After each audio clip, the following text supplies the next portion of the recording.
BMS academy में आपका स्वागत है। पिछले सेशन में हमने देखा था किस प्रकार हम डिफ़ॉल्ट को जब टेबल बनाते हैं कैसे सेटअप कर सकते हैं, और दूसरे सेशन में हमने देखा किस प्रकार डिफ़ॉल्ट कंस्ट्रेंट को हम अगर टेबल पहले से एग्जिस्ट करता है तो उसको कैसे सेटअप कर सकते हैं। इस सेशन में हम बात करने वाले हैं अगर हमें जो डिफ़ॉल्ट सेटअप दिया गया है उसे हटाना है तो उसका तरीका क्या रहेगा। तो इस सेशन में देखेंगे किस प्रकार से जो डिफ़ॉल्ट हमने सेटअप किया है उसको हटाया जा सकता है। अब देखिए हमारे पास जो हमने लगाया था तो अल्टर टेबल कमांड को प्रयोग किया था हमने यहाँ पे, और जब हटाना है आपको डिफ़ॉल्ट तो उस केस में भी आप इसी अल्टर टेबल कमांड का प्रयोग करने वाले हैं। मैंने यहाँ एग्जांपल दे दिया है अल्टर टेबल स्टूडेंट, और अल्टर जिस फील्ड पे लगाया गया है उस फील्ड को दोबारा अल्टर करेंगे स्टूडेंट एड्रेस। और अब की बार हमें जो सेटअप करना है ड्रॉप डिफ़ॉल्ट। अगर आप देखें तो दोनों कमांड्स लगभग सेम हैं, केवल सेट की जगह पे ड्रॉप आ गया है, और जब ड्रॉप कर रहे हैं तो कोई वैल्यू नहीं देंगे, इस कारण से बिल्कुल एज इट इज़ ये कमांड चलने वाली है। आइए हम देखते हैं इसको प्रैक्टिकली किस प्रकार से कर सकते हैं, क्योंकि पिछले सेशन में जो हमने टेबल स्टूडेंट बनाया था उस पर पहले से हमारे पास डिफ़ॉल्ट सेटअप हो रखा है। तो इस सेशन में हम उसको ड्रॉप करने की कोशिश करते हैं और फिर देखेंगे किस प्रकार से डेटा एंटर करेंगे और क्या रिजल्ट रहेगा। मैंने इस ड्रॉप डिफ़ॉल्ट कंस्ट्रेंट फाइल को पहले से खोल लिया है, आप इसे सर्च कर सकते हैं अपनी एसक्यूएल के एक्सरसाइज फाइल्स में, और उसके पश्चात क्योंकि ड्रॉप करना है तो इस कमांड को यहाँ से मैं कॉपी कर लेता हूँ।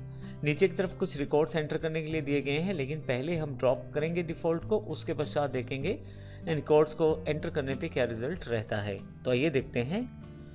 मैं यहाँ क्वेरी बॉक्स पे आ गया हूँ और यहाँ पे कंट्रोल वी करके जो कमांड मैंने कॉपी की है वो रख लेता हूँ। यदि आप यहाँ देखें तो एक एरर है, लेकिन इस एरर को आपको इग्नोर करना पड़ेगा, क्योंकि ये जो एरर है ये किसी पर्टिकुलर सिंटेक्स से नहीं है, ये एग्जैक्टली हमारे पास जो इंटरफेस है उसका एक एरर है।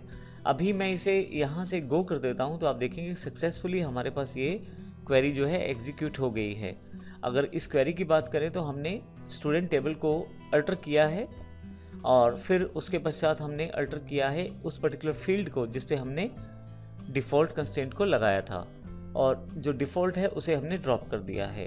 अब मैंने जैसे बताया था आपको कि जो नोटपैड की फाइल है उसमें पहले से यहाँ पे कमांड्स अवेलेबल हैं। मैं इन्हें भी कॉपी कर लेता हूँ और इसको हटा देता हूँ, यहाँ पे कंट्रोल वी से पेस्ट कर देता हूँ।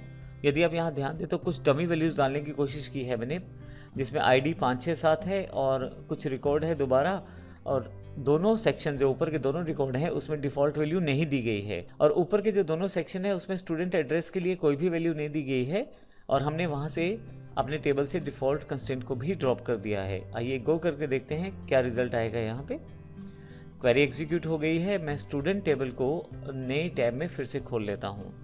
अब यदि आप देखें तो ऊपर वाला सेक्शन पिछली बार का था, हमारे पास पहले 3 रिकॉर्ड्स, लेकिन नीचे वाले जो 3 रिकॉर्ड्स हैं वो हमने अब डाले हैं। अब यदि आप देखें क्योंकि डिफ़ॉल्ट ड्रॉप हो चुका है तो पहले रिकॉर्ड में नल है, दूसरे रिकॉर्ड में नल है, और दूसरे रिकॉर्ड में अम्बाला को सेव किया गया है।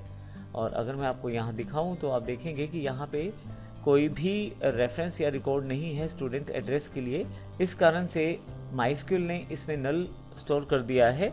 अब अगले सेशन में हम बात करेंगे इंडेक्स कंस्ट्रेंट की, किस प्रकार से हम इंडेक्स कंस्ट्रेंट को सेटअप कर सकते हैं अपने माइस्क्यूएल के किसी टेबल के ऊपर। धन्यवाद।